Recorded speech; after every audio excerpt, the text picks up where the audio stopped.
حضرت ابو ہریرہ رضی اللہ تعالیٰ عنہ سے روایت ہے کہ رسول اللہ صلی اللہ علیہ وسلم نے فرمایا، قیامت اس وقت تک قائم نہیں ہوگی جب تک دو بڑے گروہ آپس میں جنگ نہ کریں۔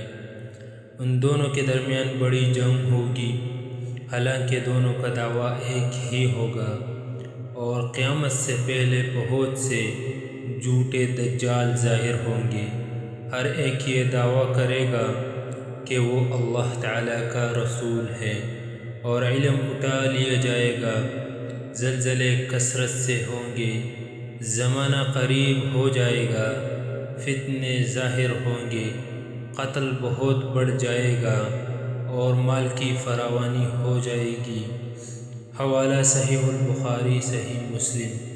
حضرت مقدام بن معدی کرب رضی اللہ تعالیٰ عنہ سے روایت ہے کہ رسول اللہ صلی اللہ علیہ وسلم نے فرمایا، قریب ہے کہ ایک شخص اپنے تخت پر ٹیک لگائے بیٹھا ہوگا، اس کے پاس میری کوئی حدیث بیان کی جائے گی تو وہ کہے گا، ہمارے اور تمہارے درمیان اللہ تعالیٰ کی کتاب کافی ہے، جو چیز اس میں ہم حلال پائیں گے اسے حلال سمجھیں گے، اور جو حرام پائیں گے اسے حرام سمجھیں گے۔